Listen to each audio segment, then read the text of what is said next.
Carolyn and Billy Cox were living the American dream. 2 beautiful kids, a multi-million-dollar business, and plenty of wealth to spare. We were considered like almost the perfect couple, and we weren't too bad looking. But $15 million can't always buy a perfect marriage. When a husband went over the edge, You realize I didn't know the guy at all.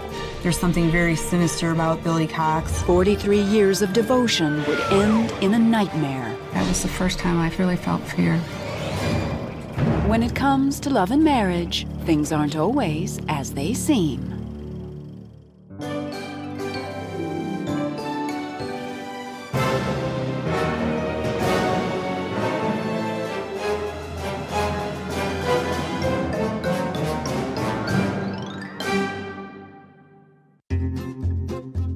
As a Missouri farmer's daughter, Carolyn Cox always knew the value of hard work in life and in love. I saw love and marriage as a commitment for life. It was a treasure that you protected at all costs. The day she first spotted 17-year-old Billy Joe Cox working on her father's farm, Carolyn thought she had found that treasure. I remember him walking up on the porch, and my mother answered the door, and he was so good looking. I think I fell in love with him immediately.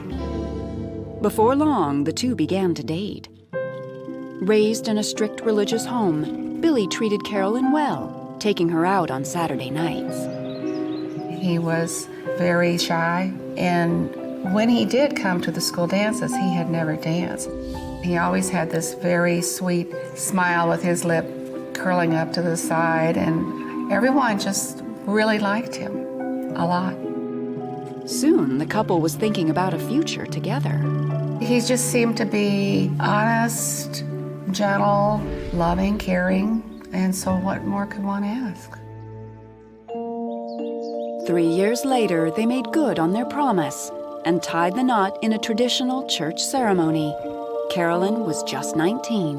We were married on Easter Sunday, and it was a blizzard. And I remember in the receiving line, this lady shook my hand and she says, "I hope your married life is not as snowy as your wedding day." And I've never forgotten it. After the wedding, the young couple worked hard to get ahead. Billy joined the Air Force to earn money so they both could go to college. And soon they started a family.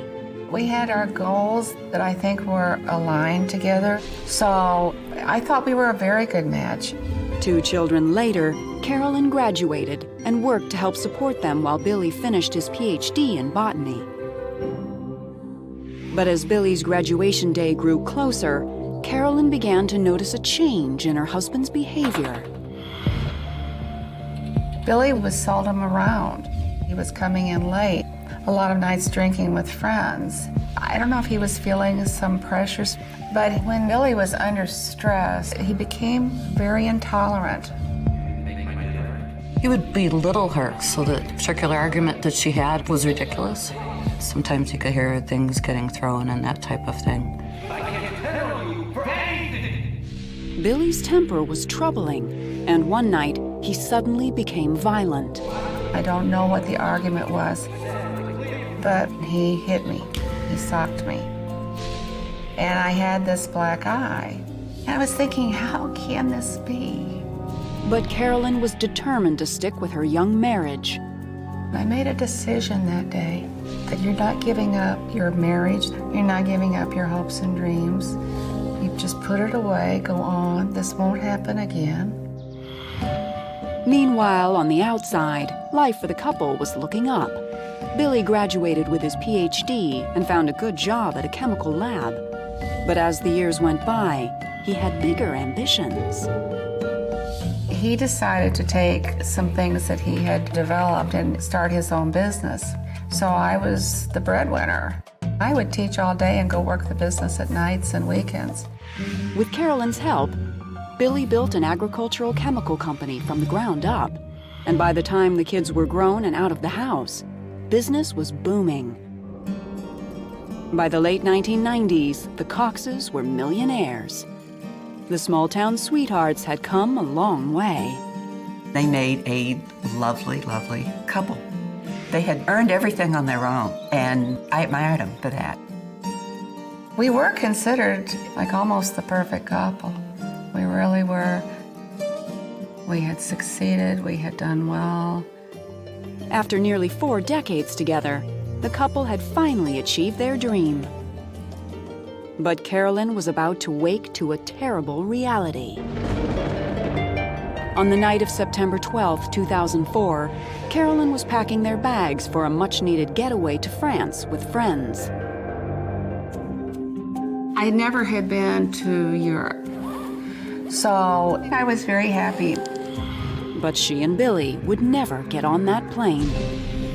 The next morning, around 6 a.m., Carolyn woke to a sharp pain in her head. The next thing I know is I'm on the rug, being pulled down the hall. Barely conscious, Carolyn felt herself being moved into the garage. Her nightmare was just beginning. Carolyn was under attack, and the assault would cost her her husband and nearly her life. He said, "You're worth more dead than alive." And I'm like, what are you? You're not a human being.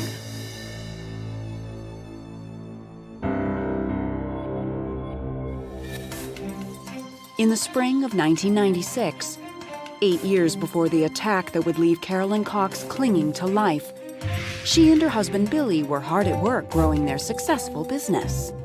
It all gradually came together. We felt very good about what we had accomplished. We felt like we had reached those things that we had set out to reach. But as the couple's net worth ballooned, so did their problems at home. Billy's temper had gone from bad to worse. As he became more successful, I think he felt even more that he was above it all. Everything that he did, every shot he called, it was going to be his way or there was no way. There was a very, very dark side that he didn't know when it could occur. So there was this fear at all times of when it possibly could come out. So you were careful. More and more, Billy's anger would turn physical, often with no provocation.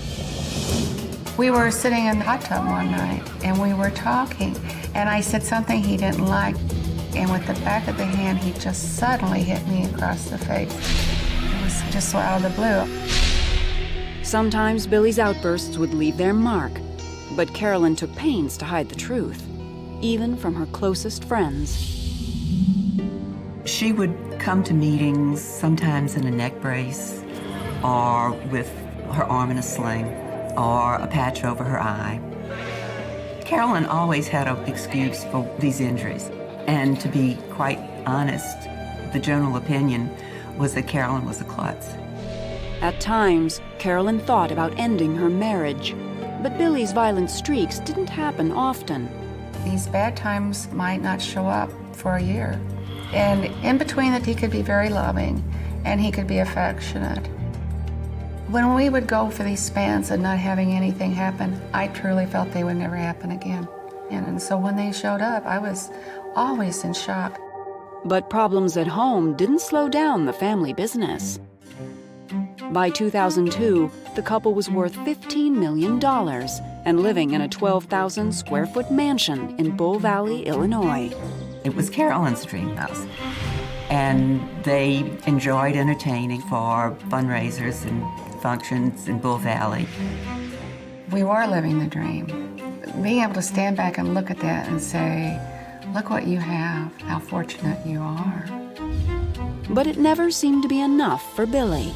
He soon became obsessed with money, counting and recounting every penny they had.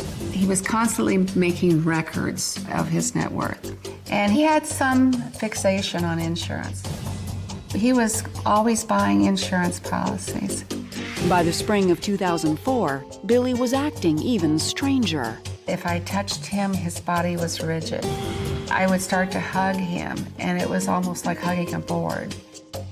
I just remember wondering, what is going on? But one thing was better.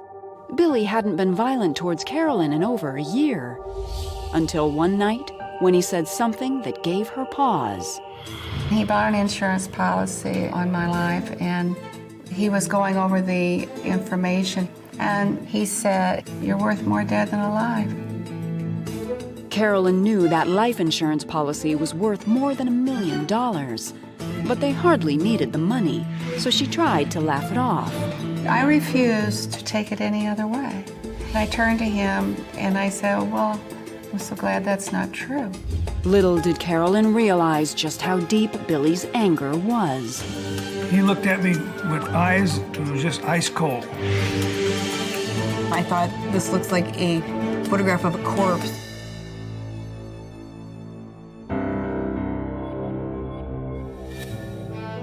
In the summer of 2004, Billy and Carolyn Cox were the pillars of their Bull Valley community. I was very involved active in the community and very happy in what I was doing. But behind closed doors, the golden couple's marriage remained far from picture perfect. We had gone to an event at friend's home, and when it was time for us to leave, one of my friends said, "It is so nice to see a couple who've been together so many years who still love each other." And he turned with the most hatred and the worst anger and said to me, "That may change at any moment." Billy's anger seemed to be building, and Carolyn had no idea why. So when good friends Beth and Jim Wester proposed a vacation in France, Carolyn was eager for a change of scenery. Billy's initial reaction to it was that we shouldn't go, and I said, "If we don't take advantage of this, I'm afraid we'll never do it." Then he seemed to be going along with it.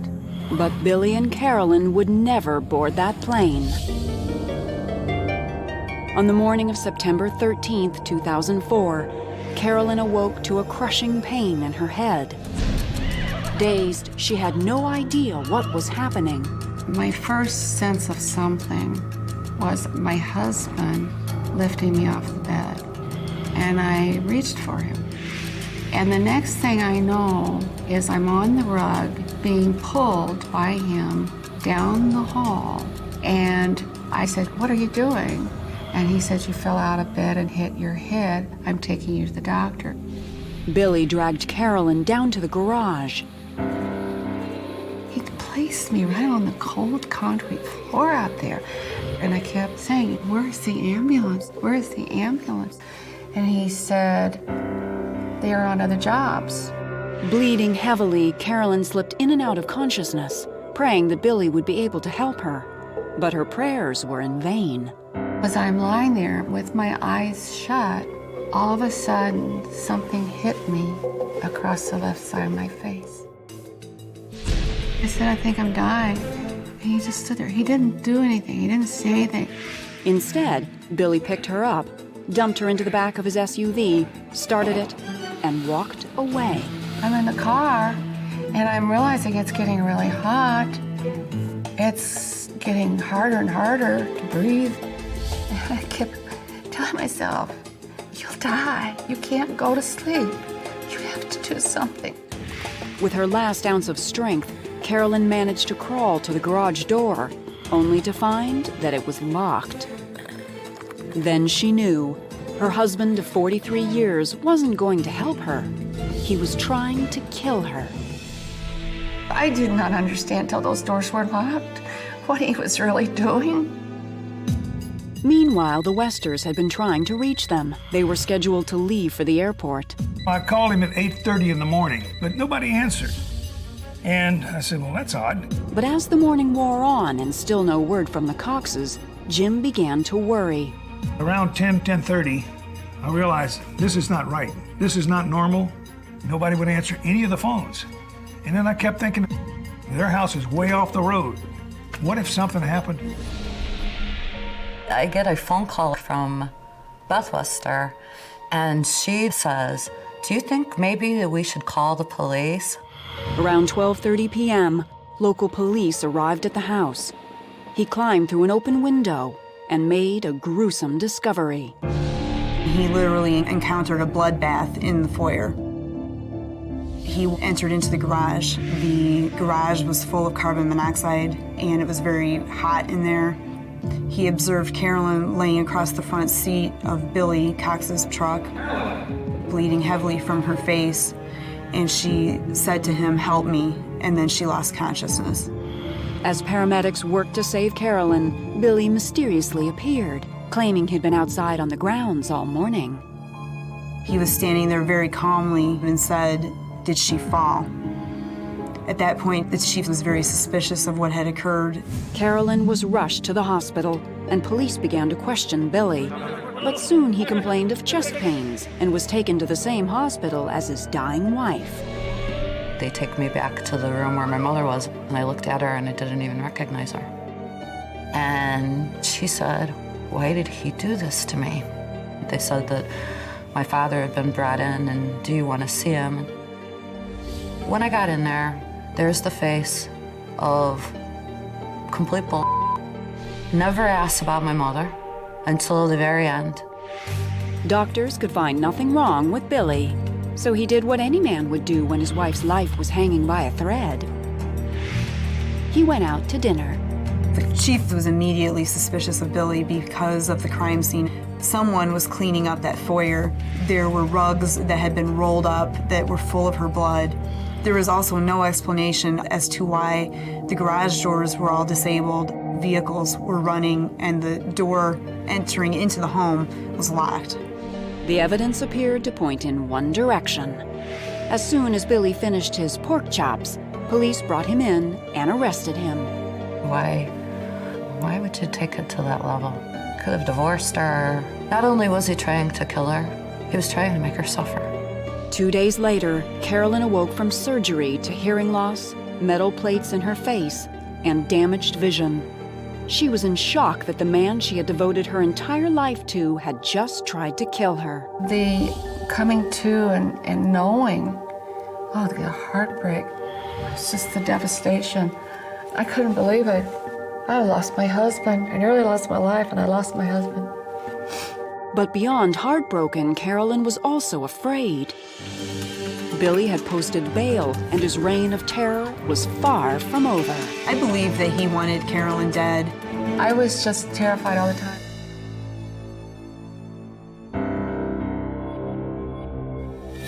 In September 2004, the exclusive town of Bull Valley, Illinois, was shaken to its core. Billy Cox, one of its most prominent residents, had brutally attacked his wife, Carolyn. The story was front page, and the people in the area were just in shock. Even Carolyn's closest friends didn't see it coming. It kind of blew me away. I mean, you just look at this whole thing and you realize I didn't know the guy at all. I was seeing what he wanted me to see. 4 days after the attack, Carolyn filed for divorce from her hospital bed. The golden couple's marriage was over. You saw her heart was broken, and that was very hard. When she was finally released, Carolyn insisted on returning home. Billy was out on bail, and despite a restraining order, she was still afraid of him. He was seen at the end of my drive. He was seen going up and down the street. And I was just terrified all the time. There were many phone calls I had with her where she was sobbing, and I kept telling her to just have faith that eventually we would get to trial and justice would prevail. In March 2007, 2.5 years after the attack, Billy finally had his day in court. Billy's defense was that Carolyn decided to walk into the garage and climb up a ladder, and she fell backwards, and a board struck her on the front of her face. I had no doubt that Billy Cox was trying to kill Carolyn on that day. He tortured his wife for more than 6 hours that morning. On the stand, Billy denied everything. He has a very sinister side to him. He showed no empathy at all for Carolyn. The jury sided with Carolyn. On April 11, 2007, Billy Joe Cox was convicted of attempted murder. He was sentenced to 20 years in prison. To date, he has never admitted what he did to his wife that day, or why.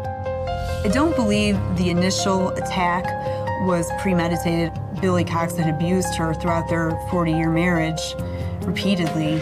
He hit her hard enough this time, though, that no one was going to believe that she fell. So he realized that he had to end her life in order to protect himself. Even behind bars, Billy's rage continued to burn. In 2009, he was investigated for allegedly trying to put a hit out on Carolyn. I was informed that he had been approaching another inmate, asking him to kill Carolyn. I know he has friends within the prison, so there is definitely fear that he can hurt me. 7 painful surgeries later, Carolyn's face has been repaired, and she's finally mending her heart. A year and a half after this happened to me, I met Dennis, who is my husband. He's a caregiver, a very loving man, and I'm very happy. It's wonderful to see my mom happily married. She absolutely deserves it. It's about time. Today, Carolyn devotes her time to speaking on behalf of victims of domestic violence. There's this myth that happens to less educated people or poor people, but there are many people that are in a domestic violence situation that are just like me. Now, Carolyn knows that some marriages shouldn't last forever. But the sadness still lingers. It's tough to cope with the heartbreak. It's always going to be there. It gets better, but it'll always be there.